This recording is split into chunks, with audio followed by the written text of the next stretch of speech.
Taste the Daily.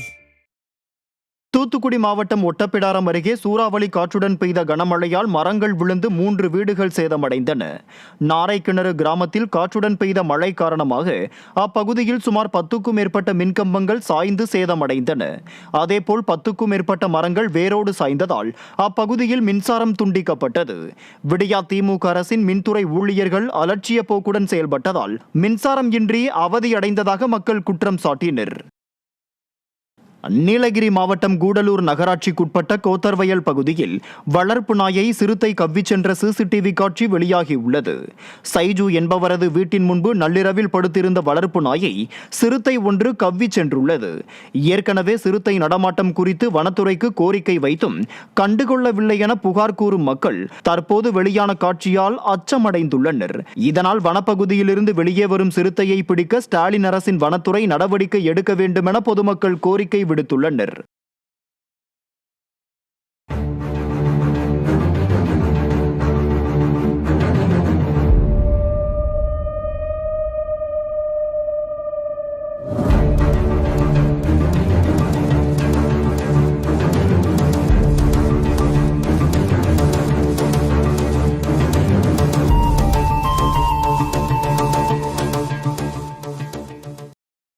Thiruvarur மாவட்டத்தின் பல்வேறு பகுதிகளில் 3 மணி நேரத்திற்கு மேலாக மின்சாரம் தடைப்பட்டதால் முதியவர்கள், குழந்தைகள் மற்றும் கர்ப்பிணிகள் அவதியடைந்தனர்.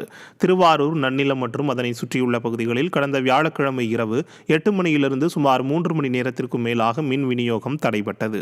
இதனால் கடும் அவதிக்குள்ளான பொதுமக்கள் ஸ்டாலின் அரசு மின்வாரியத்தை முறையாக பராமரிக்காததால் அடிக்கடி மின்வெட்டு ஏற்படுவதாக வேதனை தெரிவித்தனர். தருமபுரி மாவட்டம் அரூரில் மாணவர் ஒருவர் கிணற்றில் குளித்து மூழ்கி இறந்ததில் சடலத்தை மீட்க கோரி உறவினர்கள் சாலை மறியலில் ஈடுபட்டதால் பரபரப்பு ஏற்பட்டது. 15 வயது ஹரிதாஸ் தனது தம்பி மற்றும் நண்பருடன் சேர்ந்து பழையபேட்டையில் உள்ள விவசாய கிணற்றில் குளிக்கும் போது மாயமானார். இது குறித்து தகவல் அறிந்த விடிய அரசின் தீயணைப்பு துறையினர் ஹரிதாஸ் உடலை கண்டுபிடிக்க முடியாமல் திணறினர். இதனை கண்டித்து ஹரிதாஸின் உறவினர்கள் சாலை மறியலில் ஈடுபட்டதை தொடர்ந்து 3 மணி நேர தாமதத்திற்கு பிறகு மாணவனின் உடல் மீட்கப்பட்டது.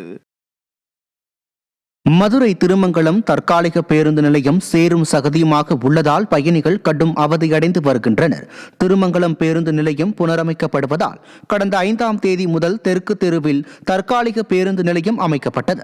அவசர கதியில் இதனை உருவாக்கியதால் கடந்த 2 தினங்களாக பெய்த மழையில் சேரும் சகதியும் நிறைந்து பயணிகள் செல்ல முடியாத நிலை இருப்பதோடு வயதானவர்கள், குழந்தைகள் நடந்து செல்லும் போது தடுமாறி கீழே விழும் நிலை ஏற்பட்டுள்ளது. ஸ்டாலின் மாடல் அதிகாரிகள் உடனடியாக தற்காலிக பேருந்து நிலையத்தை சீரமைக்க வேண்டும் என்பது அனைவரின் கோரிக்கையாக உள்ளது. நீலகிரி மாவட்டம் உதகை மற்றும் சுற்றுவட்டார பகுதிகளில் இடி மின்னலுடன் கூடிய கனமழை பெய்ததால் வெள்ளப்பெருக்கு ஏற்பட்டது.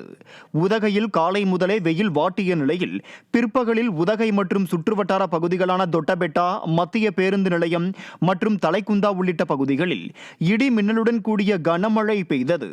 கனமழையினால் உதகை மத்திய பேருந்து நிலையம் அருகே சாலையில் வெள்ள நீர் சூழ்ந்ததால் வாகன ஓட்டிகள் கடும் அவதியடைந்தனர். மேலும் படகு இல்லம், காந்தல் சாலையில் வாகனங்கள் செல்ல முடியாத நிலை ஏற்பட்டது.